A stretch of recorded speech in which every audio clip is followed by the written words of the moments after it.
Hello, and welcome to Industry Reactions.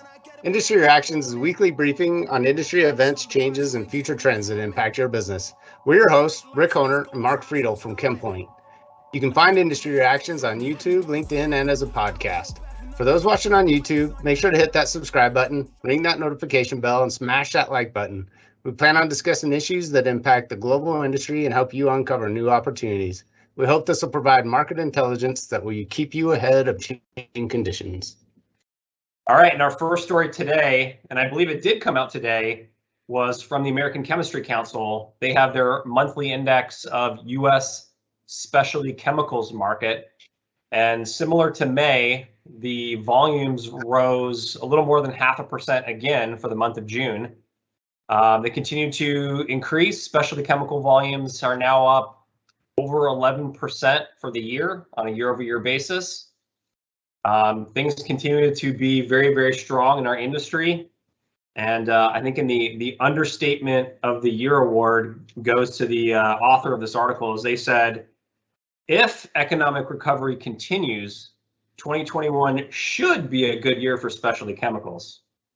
All right, so let's dive into the next story about U.S. housing construction. So at least on the construction side of the equation, things are very strong.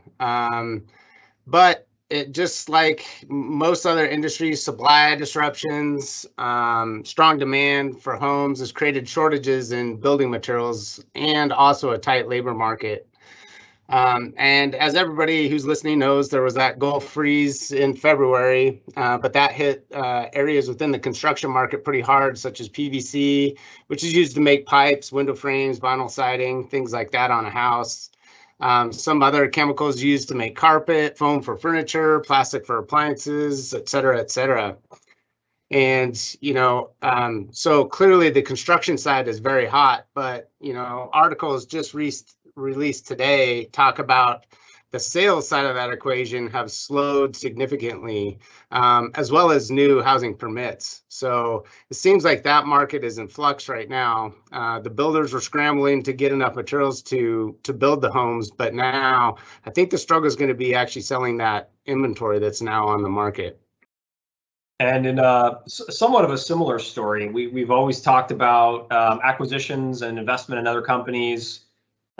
This next story really talks about investment in existing business and specific to equipment and software.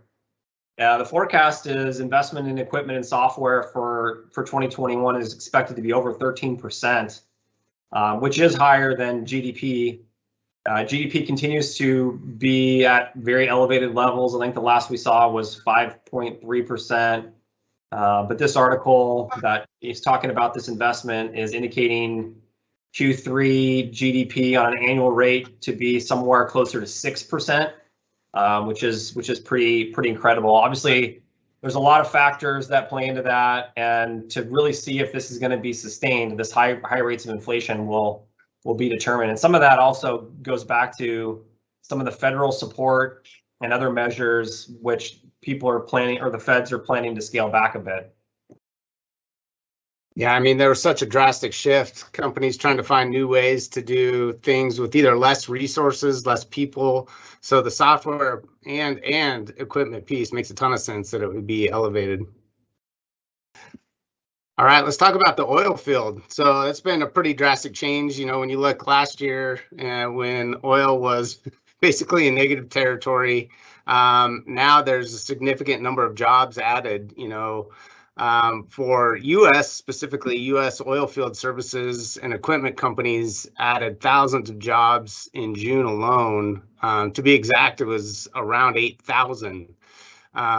So oil producers continue to bring more rigs online to meet recovering demand. And the number of drilling rigs jumped by 7 this week to 491. A year ago, that number was 251. So you're almost double on a year-over-year basis. All right, and finally, in some of the macro economic articles and stories, railcar traffic continues to rebound nicely, but it is down a little bit on the 4-week moving average. So it is down a little bit But it is up obviously compared to the pandemic levels that we saw in 2020. Not quite back to where it was in 2019, but almost. Yeah, that one's stubbornly stuck. It's having a hard time getting past 2019. All right, let's talk about new product introductions and company announcements. So the first story here is addressing some issues with propylene. Well, not really issues. It's just a pretty cool new technology. The University of Michigan has actually come up with a new catalyst that might help us dig out of the shortness in supply, at least on one of the plastic products.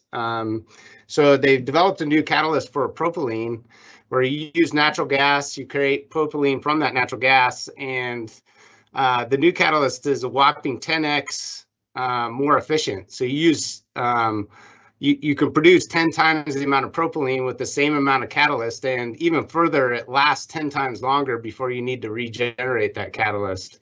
So regardless of whether this comes out in time to help with the supply shortage, it's definitely a huge step forward in technology for creating propylene and polypropylene derivatives. All right, moving on to a story from a team out of MIT. And this is in regarding seed coatings. That team is in the process of developing a new seed coating from pectin and carboxymethylcellulose, which are both obviously readily available. It's biodegradable, natural, food-safe polymers, and it's for a seed coating. Obviously, during tough climate change years, where you're seeing more and more crops be stressed by drought, these seed coatings become more and more important because they can retain water. So similar to the way chia seeds form a natural coating and swells into a gel when they get wet, this type of seed coating is supposed to mimic that and basically allow crops to grow much better, deeper roots, better leaves. So pretty cool technology coming out of MIT. All right, so let's talk a little bit about the CHEMOURS company. So they had a groundbreaking ceremony. They've opened a $93 million mining facility in Florida. And the cool thing here is the project uses a technology called mobile mining units, which greatly reduces the need for traditional dredging, which is very difficult on the ecology and environment. And so this is a pretty cool step forward. All of that, the mining to develop and access more minerals for their Ti-Pure TiO2 business. So very cool. Yeah, mining titanium and zircon, but obviously they're a major player in TiO2. All right, more recently into the farming sector, going on to mergers and acquisition discussion. There's been a slew of activity, companies that are acquiring other small companies, and I'll just kind of go through them quickly. Philip Morris has announced plans to acquire Vector Group. They're a company that specializes in inhaled drug delivery solutions. Eli Lilly recently acquired Protomer Technologies, a firm with a protein engineering platform. WCG is acquiring Intrinsic Imaging. They offer medical imaging and core lab services. Contract development and manufacturing organization Curia is acquiring Formulation Fill Integrity Bio and Lake Pharma. And finally, Wasana Health is acquiring Cytec and Alterola Biotech. Wow. Yeah, not only was that a mouthful, that was a lot of acquisitions. A lot of money changing hands. It was a busy week. All right. And that's it for this week's edition of Industry Reactions. We'll return next week with a fresh batch of industry reactions. Until then, stay safe. Take care.